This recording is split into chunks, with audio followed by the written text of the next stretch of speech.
Guys, we had a question from one of our viewers, Dawn, who wanted to know how you can turn the remote with one hand to change the levels. But I'm going to tell you guys, that's not going to happen. I mean, you're almost always going to have time,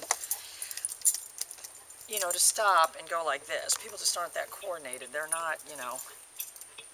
But it is possible to just go like this. Ouch, Talbot! I'm going to have to quit co-starring in the videos if you don't quit scratching.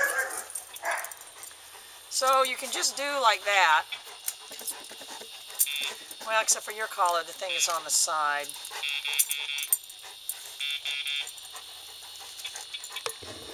Yeah, and you're almost never going to be using this continuous button. The old methodology of using the lowest level continuous.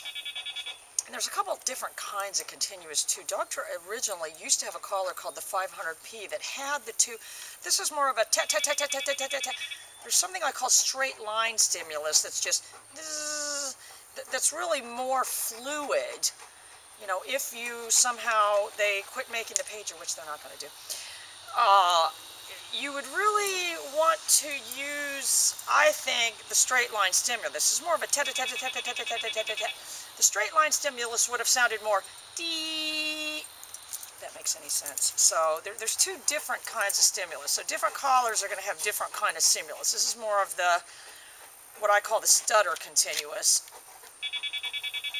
which they're basically just linking a bunch of nicks together.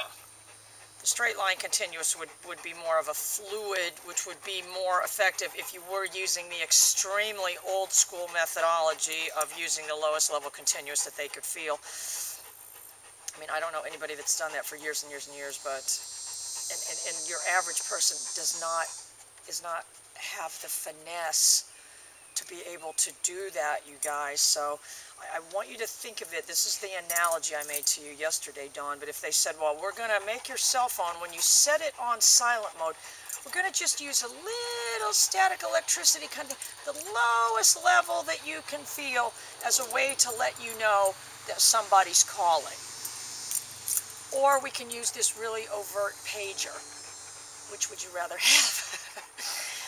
Would there even be any choice? So your average person, you know, and we even have a hard time. The biggest fault that we see people doing is they won't hold the pager down long enough. You know, they'll go like that, So you've got to practice when the collar isn't on the dog. Oh, I'm going to put this on you in a minute, mister.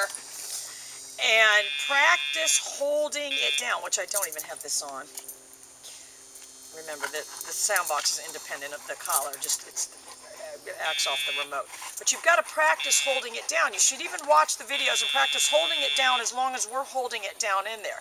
You know, when you're doing that turn away, when you're bending the dog around the turn, you may need to hold it down that long, not that long. That's not long enough. That's if you hold the collar in your hand and hit the pager and feel the duration, going like that is more of just a bump. You're not going to get the response that you need. Or if they're moving away, you're going to hold it down until they're bending back in your direction. The other thing that we have for the, which this was something given us by Ruby Boxer Dog, which I don't know if you guys are still out there, but if you're still out there, send me a message. Because I want to send you guys some, I had some lanyards for you, but I didn't have your address. It's this little rubber thing on the remote, which allows you to turn it with just one finger, rather than the two-handed thing. I tell you guys, you're almost, you know, the things are not going to happen so quickly that you've got to turn it with one, you know, you're almost always going to, son of a mother, tap, tap, tap. Bye, you guys.